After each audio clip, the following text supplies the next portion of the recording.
Bonjour à tous, soyez la bienvenue à notre culte de ce jour. Alléluia. Nous vous donnons quelques minutes pour vous installer, prendre vos billes, prendre de quoi noter et surtout partager, inviter. Pendant que nous écoutons ce cantique, El Shaddai, musique, Covenant Keeping God. Yahweh, the Covenant Keeping God. Yahweh, the Covenant Keeping God. You never leave me. You say that you won't forsake me. You walk beside me, and that is all that matters. The sun won't smite me, and the blood will not hurt me. The flood won't sweep me. The Lord is my God. You are the Covenant Keeping God. You are the Covenant Keeping God. Yahweh, the Covenant Keeping God. Yahweh, the Covenant Keeping God. You never leave me.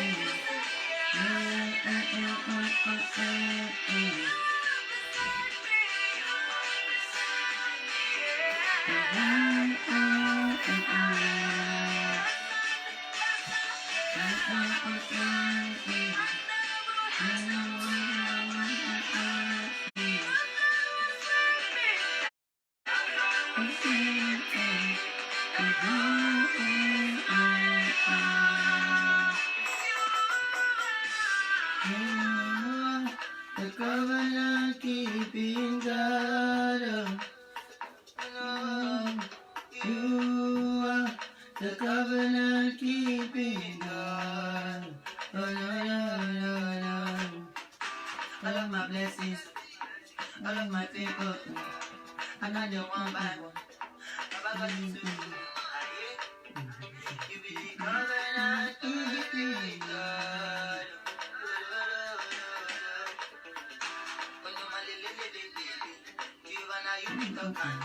Let me be all my life now, you. Baba got it too much, oh. You be the Covenant Keeping God.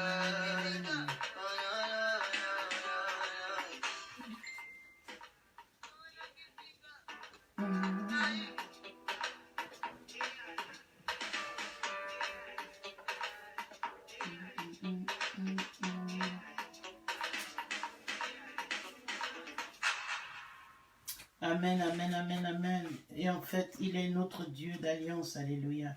Il est le Seigneur des seigneurs, alléluia. Amen.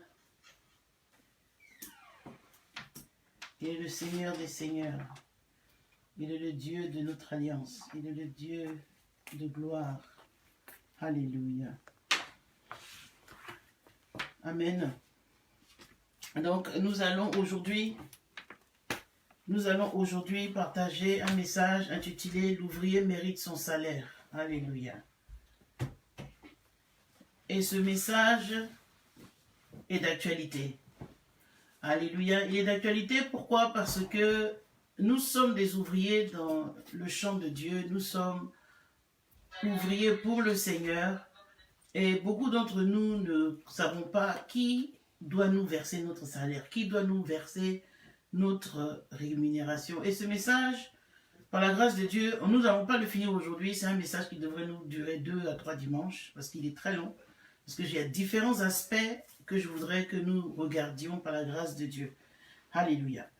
Donc, l'ouvrier mérite son salaire. Et le texte de base se trouve dans le livre de 1 Timothée 5, verset 18. Nous allons beaucoup parcourir la parole de Dieu pour lire et comprendre ce que le Seigneur nous dit au travers de sa parole.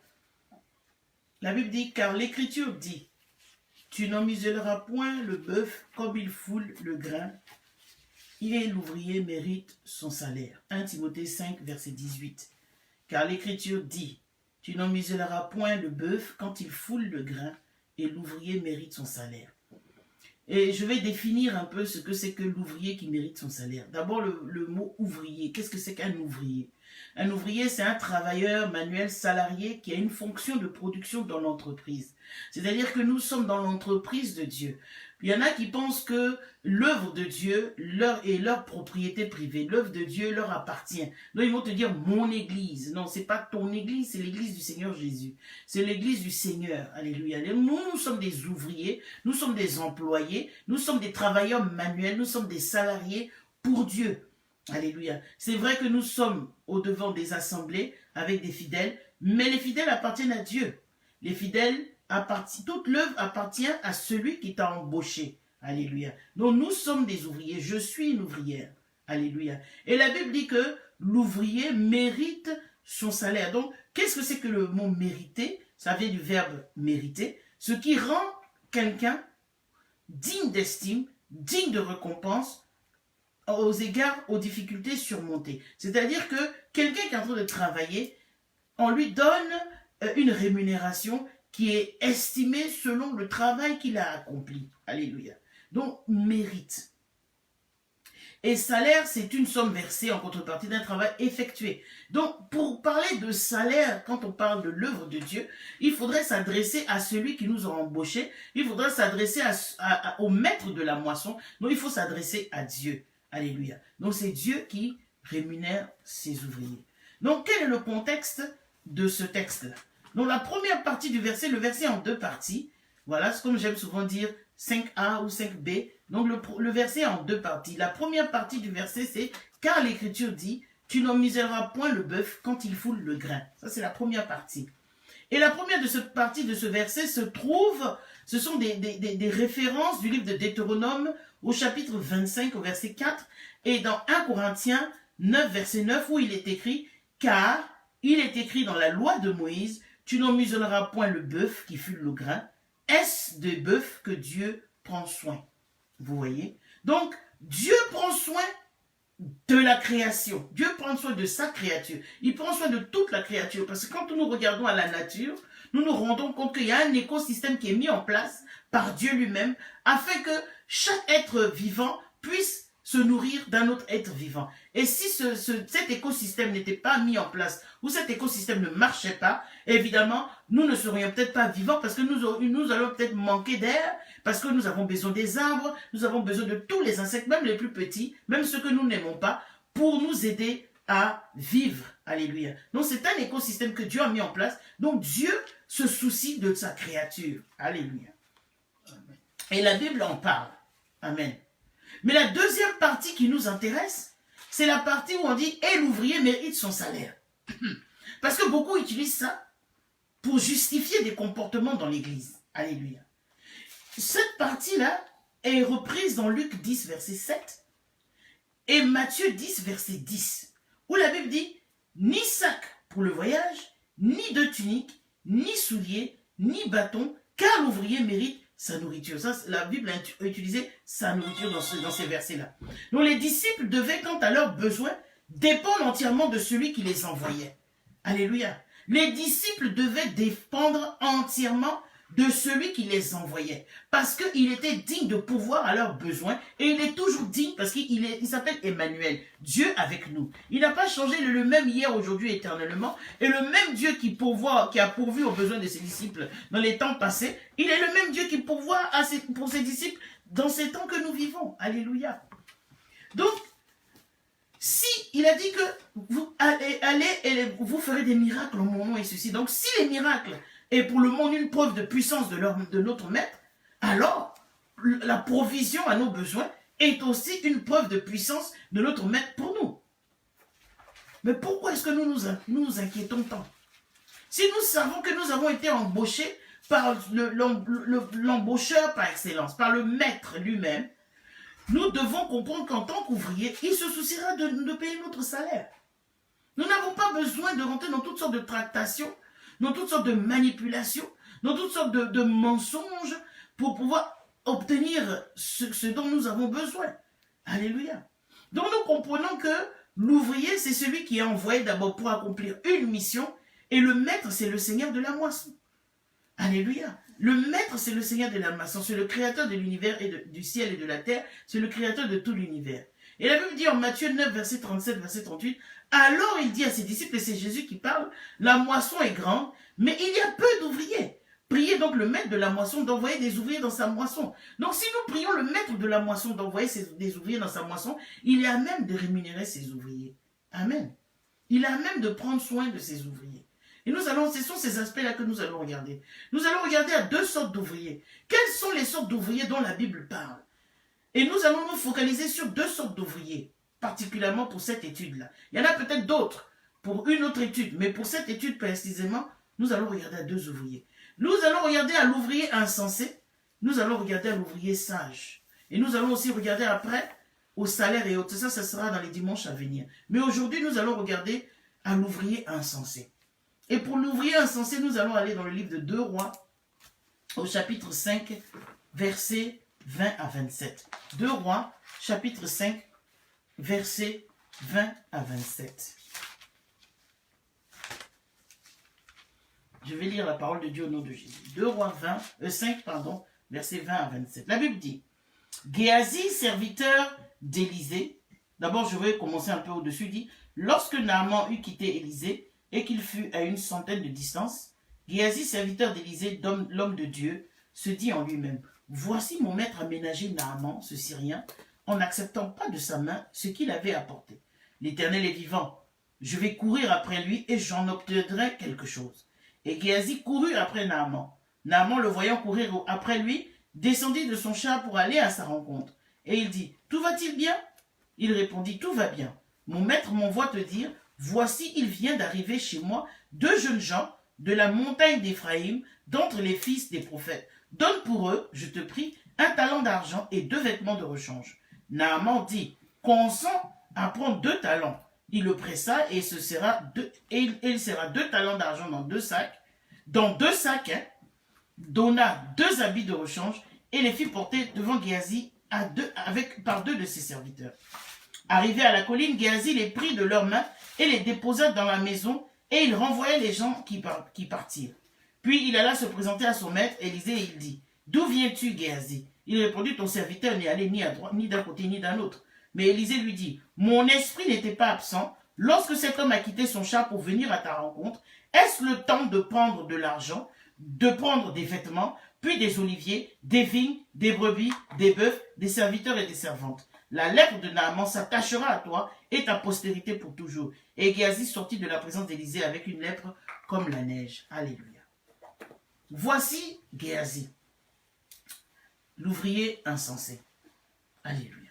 Qui est Géasi? Le nom Géasi signifie vallée de vision.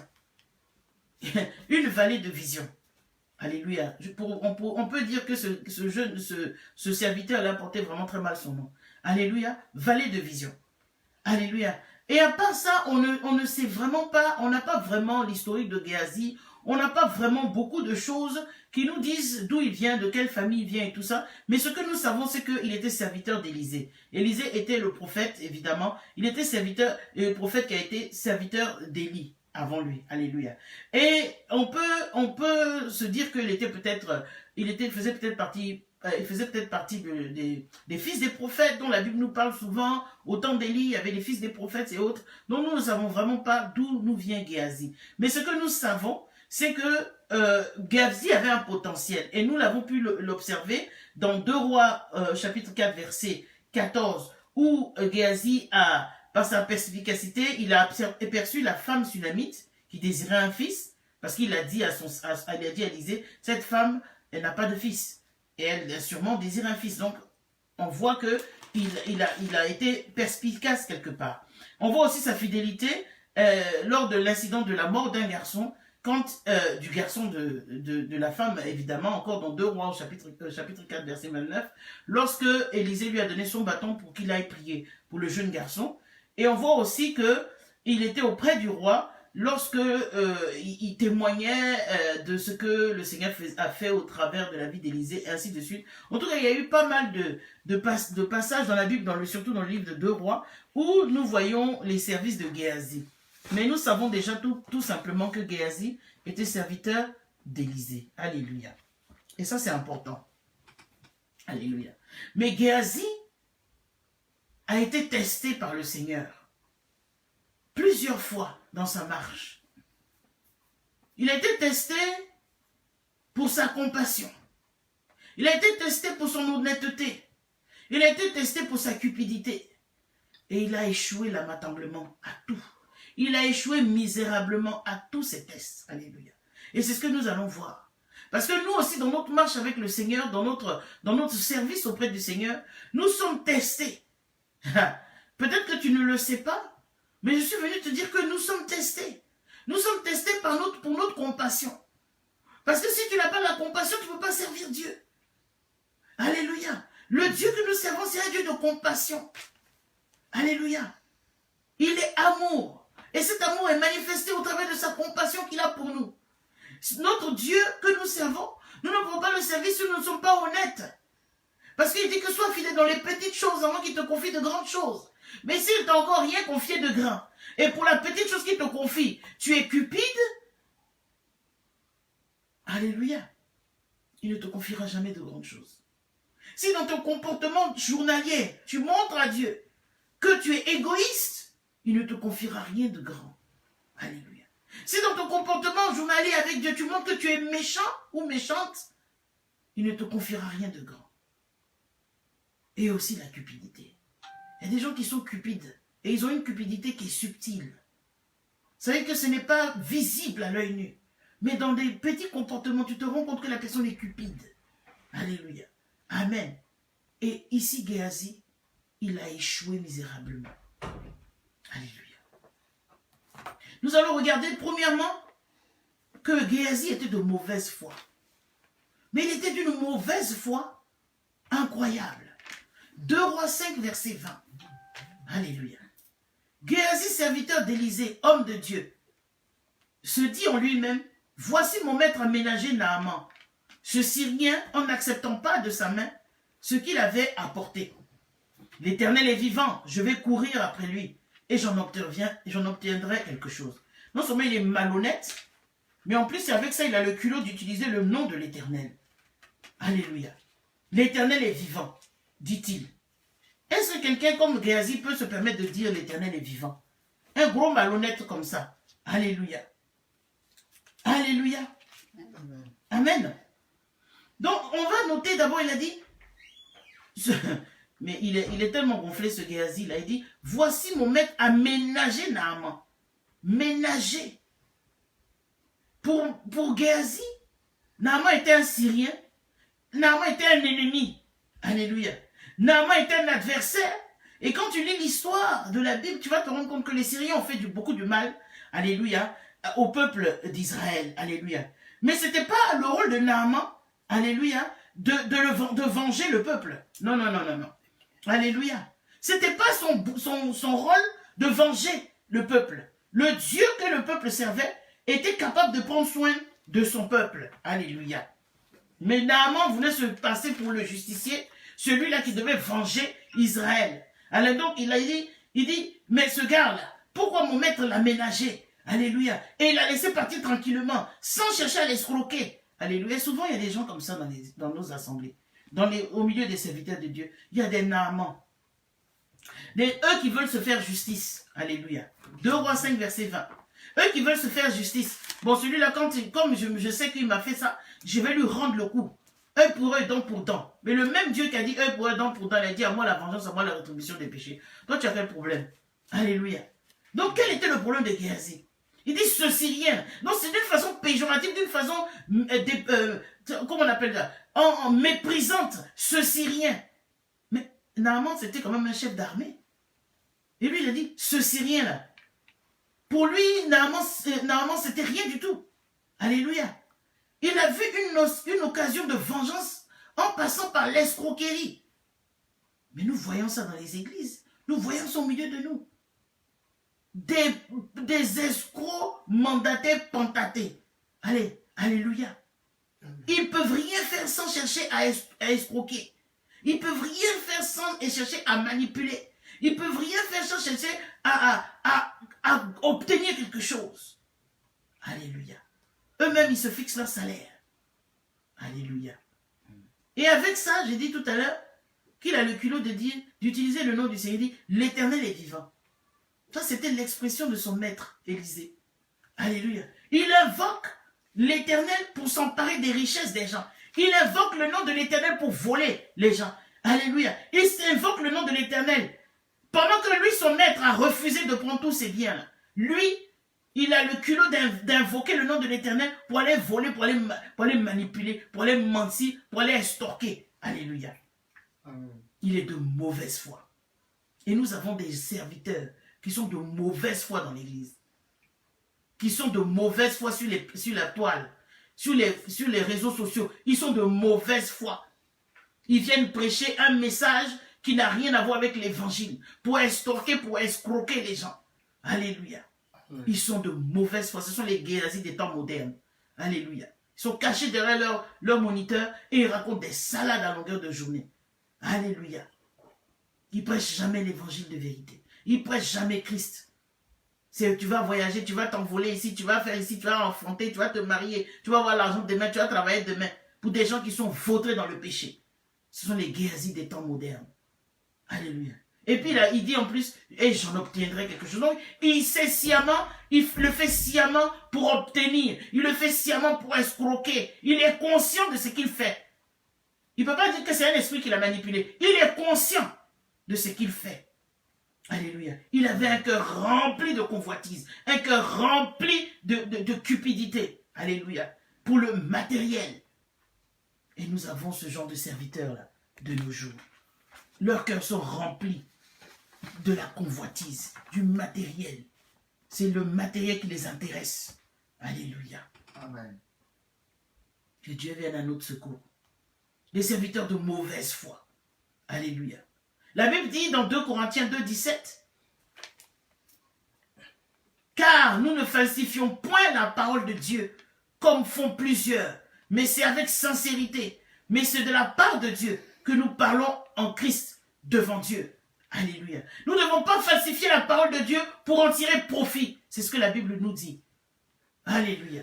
Nous ne pouvons pas utiliser la parole de Dieu pour nos propres intérêts. Nous ne pouvons pas utiliser la parole de Dieu pour un gain sordide. Alléluia. C'est malsain. C'est malsain. Alléluia. Mais malheureusement, certains serviteurs de Dieu cherchent à s'enrichir.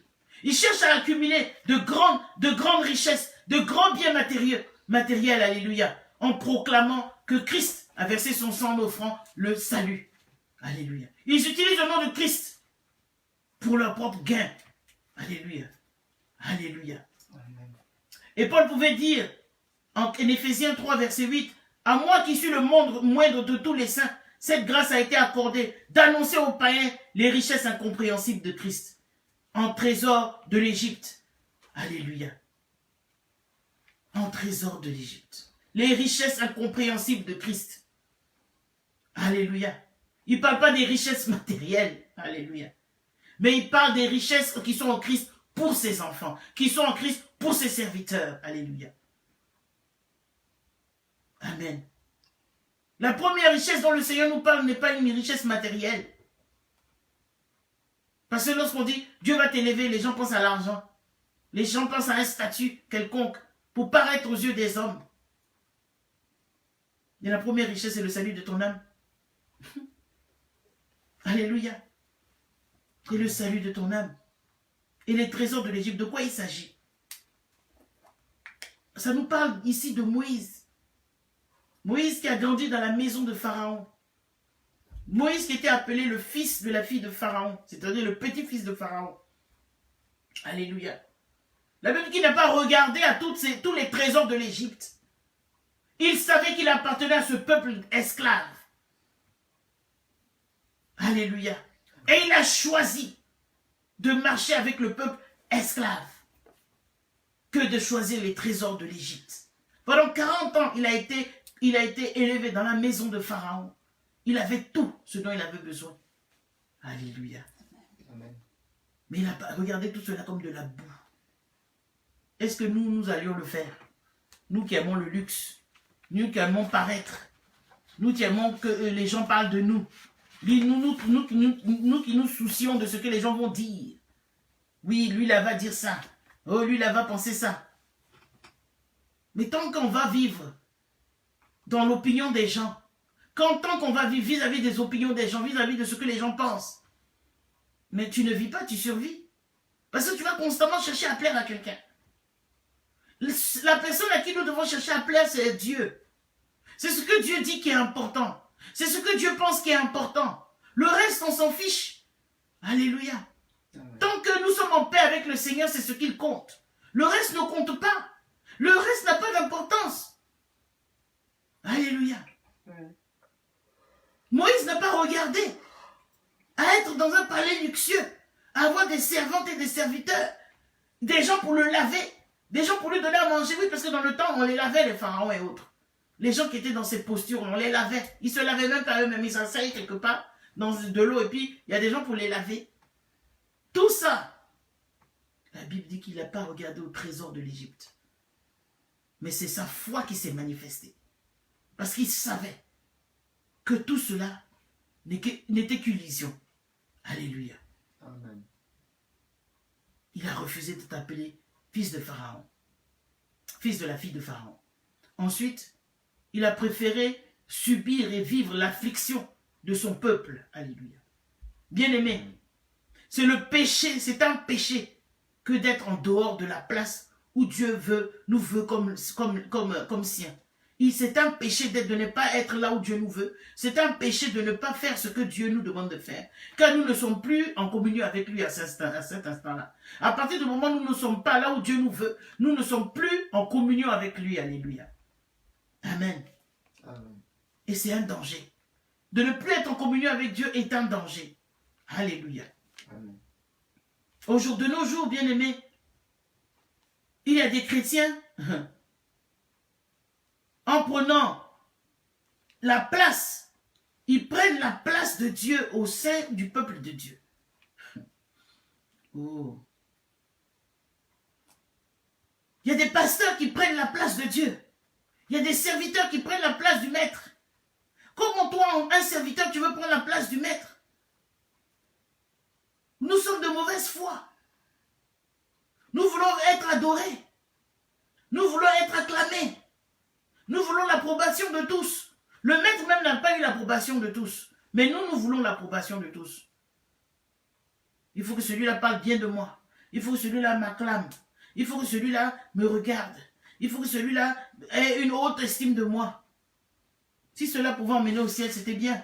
Mais hélas, ça brise notre communion avec le Seigneur. Alléluia. Donc lorsque entre nous en tant qu'enfants de Dieu, nous prenons notre place avec le peuple de Dieu, alléluia, nous identifions à Christ. Alléluia. Nous nous identifions à sa mort. Et c'est ce que Moïse a fait en rejetant les richesses de l'Égypte. Il s'est identifié. En ce temps, on ne peut pas parler de Christ, mais il s'est identifié à la souffrance de son peuple. Alléluia. Amen. Amen. Il s'est identifié à la souffrance de son peuple. Mais nous ne voulons pas souffrir de nos jours. Nous ne voulons pas souffrir. Hein? Qui veut souffrir? Non? Il y en a pour eux, être dans le Seigneur, c'est synonyme de prospérité. C'est synonyme d'abondance. Oui, d'abondance dans la santé, dans l'abondance dans le bien-être. Alléluia. C'est synonyme de je vais avoir beaucoup d'argent. Servir le Seigneur même est synonyme d'escroquer les gens pour remplir son compte en banque. Alléluia. Amen. C'est synonyme de, à chaque fois que quelqu'un va venir te dire bonjour, il doit t'envoyer une offrande. Voilà. Donc on cherche à ce que les gens viennent nous visiter à longueur de journée. Moi, ça ne m'intéresse pas. Alléluia. Ça ne m'intéresse pas. Alléluia. Ce n'est pas important. L'essentiel, c'est de faire ce que le Seigneur te demande de faire. Et d'être là où Dieu te veut. C'est tout. Alléluia. Le reste, c'est lui qui s'en occupe. Alléluia. Mais est-ce que Moïse, dans son attente, il s'est trompé? Non. Il ne s'est pas trompé. Alléluia. On peut dire que, oui, bon, il n'est pas rentré à Canaan, le Seigneur, il est monté sur la montagne, et le Seigneur dit, regarde, hein, tu ne vas pas rentrer et tout. Mais n'oublions pas que au moment de la transfiguration, il était présent. Au moment de la transfiguration de Jésus, Moïse était présent. Parce qu'il représentait la loi. Alléluia. Moïse était présent au moment de la transfiguration. Ce qui nous fait comprendre que Moïse est dans la gloire de Dieu. Alléluia. Amen. Parce qu'il était vivant, il était auprès de Christ à la transfiguration. Amen. Donc, est-ce que son entente a été trompée? Non. Il était dans la gloire avec Jésus à la transfiguration. Et ça, c'est dans le livre de Luc, au chapitre 9, versets 30 et 31. Alléluia.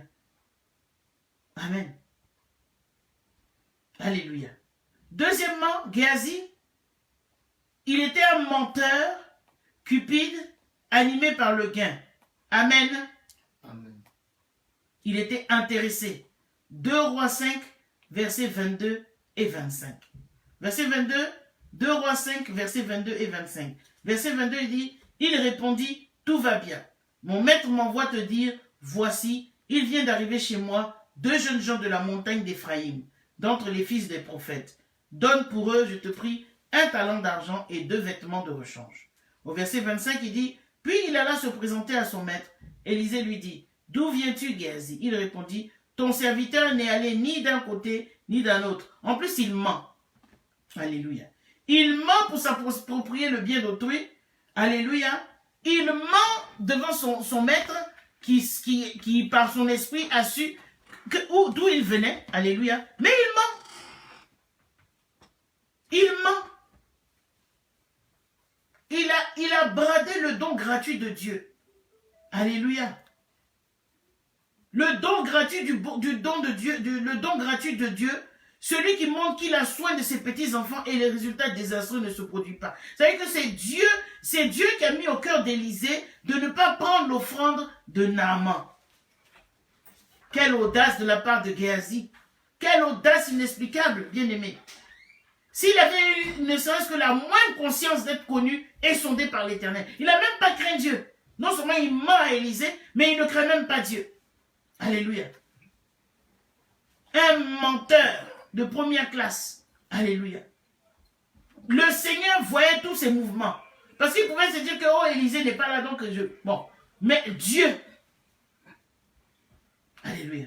Et beaucoup d'entre nous, échouons encore à cet examen. Échouons car la malhonnêteté abonde toujours. Les malhonnêtes sont remplis dans la maison du Seigneur. Les malhonnêtes sont remplis sur les réseaux sociaux. Malhonnêtes comme Géasi. Alléluia. Qui pour lui, mentir à un païen, mentir à un Naaman, ce n'était pas un problème. Mais un mensonge, c'est un mensonge. Alléluia. Un mensonge, c'est un mensonge. Et dans notre époque, là, beaucoup mentent. Oui, beaucoup mentent. Beaucoup vont dire aux gens, au gouvernement, aux services sociaux, surtout nous qui sommes en Europe ici, là. Il y a les femmes, elles sont mariées, elles vivent avec leur mari, et elles vont mentir là-bas qu'elles ne sont pas avec leur mari. Et après, demain, quand le mari s'en va, elles cherchent des prières. Ta confession, là, c'est ce que tu as semé, c'est ce que tu vas récolter. Alléluia. Tant que tu vas continuer de dire que tu vis seul avec tes enfants pendant que ton mari est là, tu vas avoir des problèmes dans ton foyer. Et Dieu ne va jamais intervenir. Parce que tu es en train de mentir. Alléluia. Mentir pour avoir quoi? De l'argent. Mentir pour des cacahuètes. Est-ce que ça vaut la peine? Alléluia. Amen. Alléluia. Ils mentent sur leur fiche d'impôt. Ils mentent aux policiers quand on les arrête pour l'excès de vitesse. Ils mentent avec les assurances. Alléluia. Ils mentent à tous les niveaux. Mais un mensonge, c'est un mensonge. Alléluia. Et peu importe qui ment. Alléluia. Ou dans quelles circonstances tu mens. La Bible déclare que pour tous les menteurs, leur part sera dans l'étang brûlant de feu et de soufre. Apocalypse 21, verset 8. Arrêtons les mensonges. Arrêtons les mensonges. Il n'y a pas petit mensonge, il n'y a pas grand mensonge. Mensonge, c'est mensonge. Alléluia. Et Paul nous lance encore ce défi, dit, rejetez le mensonge et que chacun de vous parle avec vérité à son prochain. Pourquoi mentir? Alléluia. Pourquoi les mensonges? Il dit encore en Éphésiens 4, verset 15, la vérité, nous devons dire la vérité avec amour. Alléluia. Mais pourquoi on ment? On ment pour prendre avantage sur les gens.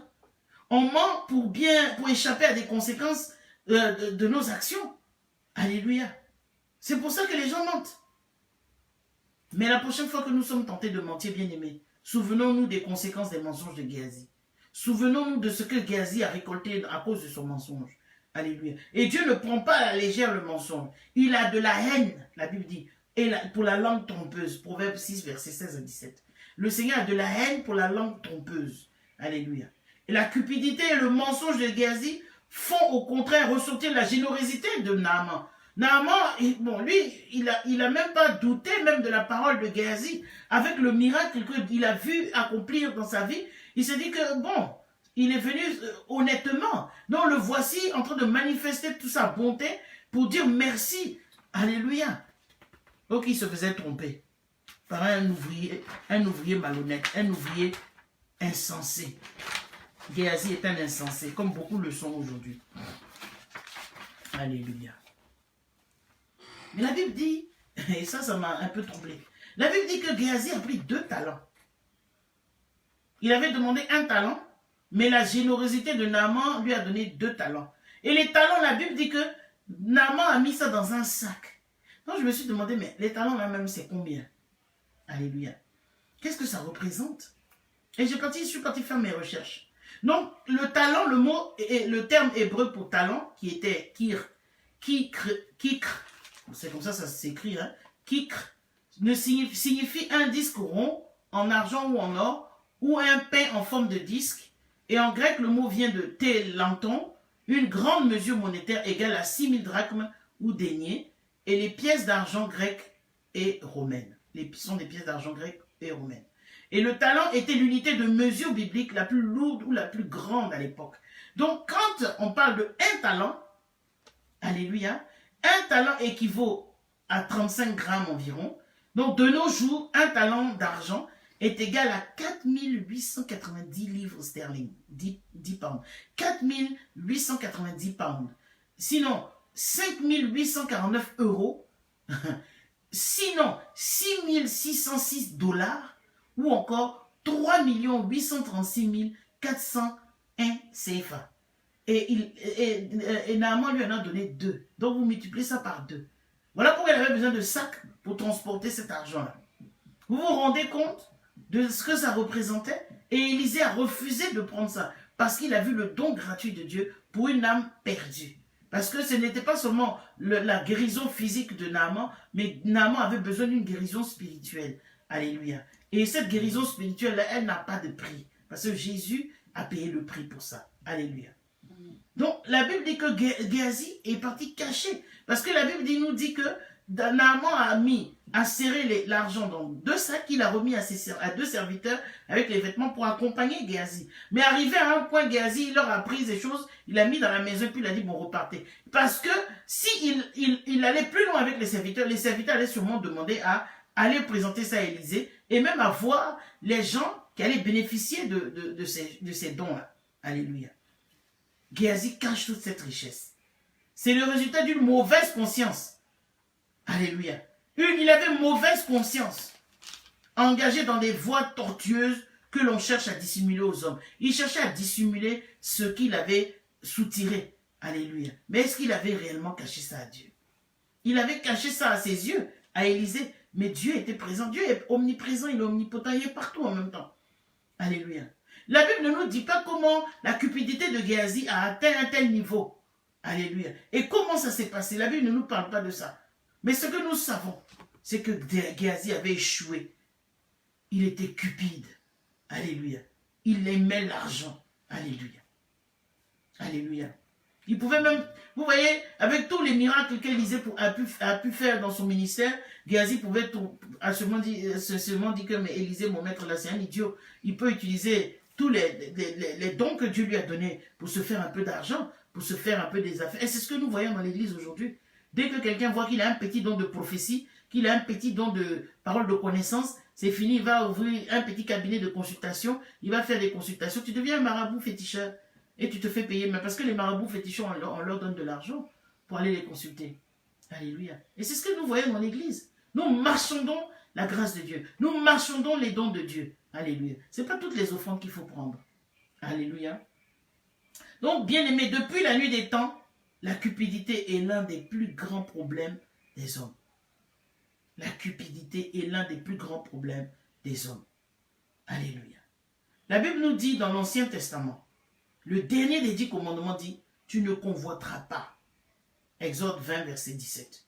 Dans le Nouveau Testament, Jésus dit aussi, gardez-vous attentivement de toute cupidité, car même dans l'abondance, la vie d'un homme ne dépend pas de ce qu'il possède. La vie d'un homme ne dépend pas de ce qu'il possède. Alléluia. La vie d'un homme ne dépend pas de ce qu'il possède. Même si beaucoup d'hommes pensent que la vie de l'homme dépend de ce qu'il possède, le Seigneur nous dit le contraire. Alléluia. Nous ne devons pas passer notre temps à nous focaliser sur ce que nous possédons. Alléluia. Parce que nous sommes remplis de cupidité, amis de l'argent, aimons le plaisir plus que Dieu. Alléluia. Et personne, bien aimé, personne d'entre nous n'est immunisé contre le péché de la cupidité. Non, personne. Les pauvres ne possèdent pas tout ce dont ils ont besoin et les riches ne possèdent pas tout ce qu'ils désirent. Donc, il y a toujours ce désir d'avoir plus. Alléluia. Alléluia. Et l'auteur aux Hébreux nous lance ce défi, dit que votre conduite ne soit pas inspirée par l'amour de l'argent. Contentez-vous de vos biens actuels, car Dieu lui-même a dit, je ne te délaisserai pas, ni ne t'abandonnerai. Tout comme Élisée savait, quand la cupidité avait consumé le cœur de Géasi. De même, le Seigneur sait, quand nous succombons à cette tentation omniprésente, il n'y a aucune créature qui soit invisible devant lui. Tout est mis à nu et terrassé aux yeux de celui à qui nous devons rendre compte. Alléluia. Hébreux 4, verset 13. Que le Seigneur nous vienne en aide, bien-aimés, lorsque nous devons passer le test de la cupidité. Alléluia. Troisièmement, Géasi était charnel. Il était charnel. Et la Bible dit en 2 Rois 6, verset 15 à 17. La Bible dit, le serviteur de l'homme de Dieu se leva de bon matin et sortit. Et voici une troupe entourait la ville avec des chevaux et des chars. Et le serviteur dit à l'homme de Dieu, « Ah, mon Seigneur, comment ferons-nous » répondit-il. « Ne crains point, car ceux qui sont avec nous sont en plus grand nombre que ceux qui sont avec eux. » Élisée pria et dit, « L'Éternel ouvre ses yeux pour qu'il voie. » Et l'Éternel ouvrit les yeux du serviteur qui vit la montagne pleine de chevaux et de chars de feu autour d'Élisée. Alléluia. En effet, ici, amen, l'armée syrienne sûre d'elle-même déploie toute sa force contre un seul homme. L'armée syrienne voulait récupérer Élisée. Alléluia. Mais l'armée syrienne était tout comme le serviteur.